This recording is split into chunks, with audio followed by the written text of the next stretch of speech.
Assalamualaikum warahmatullahi wabarakatuh. Saya Dina Putri Aulia, NPM 1957051004 dari kelas B. Di sini saya akan menjelaskan materi mengenai konteks free language atau bahasa bebas konteks dari mata kuliah Teori Bahasa dan Automata. Tata bahasa bebas konteks adalah suatu notasi formal untuk menyatakan definisi rekursif dari suatu bahasa. Tata bahasa terdiri atas satu atau lebih variabel yang mewakili kelas-kelas untai. Terdapat aturan yang menyatakan bagaimana tiap untai dibangun. Aturan ini menghasilkan alfabet untai lain yang telah diketahui atau keduanya. CFG dapat didefinisikan secara formal ke dalam bentuk G sama dengan F, T, S, dan P, di mana F adalah himpunan variabel, V adalah himpunan variabel, T adalah himpunan terminal, S adalah starting symbol, dan P adalah himpunan aturan produksi.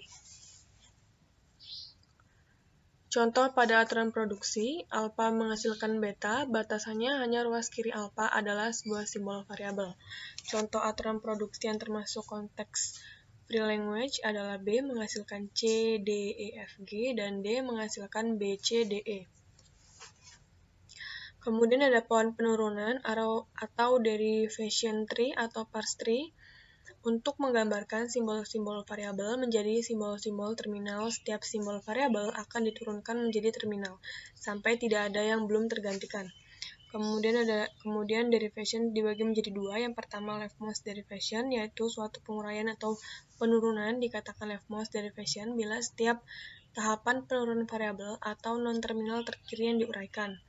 Kemudian yang kedua ada rightmost derivation, apabila setiap tahapan penurunan variabel atau non-terminal paling kanan yang diuraikan disebut rightmost derivation. Kemudian ada parsing dan keanggotaan untuk menentukan apakah string B berada di L, G dengan cara sistematis membangun semua kemungkinan penurunan dan mencocokkan hasilnya apakah ada yang sama dengan string W, itu pemisalan. Kemudian ada proses parsing, proses pembacaan string dalam bahasa sesuai dengan konteks free language tertentu. Proses ini harus mematuhi aturan produksi dalam CFG tersebut. Di sini ada contoh, terdapat konteks free language dengan aturan produksi sebagai berikut dengan simbol awal S. Nah, S itu menghasilkan AB, kemudian A menghasilkan A kecil, A besar, dan A kecil, kemudian B menghasilkan B kecil, B besar, dan B. Maka, jika ingin dicari gambar pohon penurunan dengan string A, B, B, B, hasilnya adalah seperti di bawah. Seperti yang bisa dilihat, di sini ada S menghasilkan A besar dan B besar. Kemudian A besar di sini menghasilkan ada A kecil dan A besar.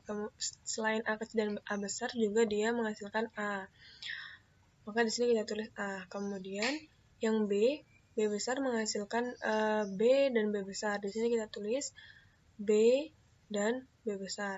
Kemudian kita tulis lagi di sini ada B kecil dan B besar lagi. Kemudian ada B kecil. Di sini kita tulis B kecil. Demikian yang bisa saya sampaikan mengenai materi konteks free language. Apabila ada kesalahan saya mohon maaf. Wassalamualaikum warahmatullahi wabarakatuh.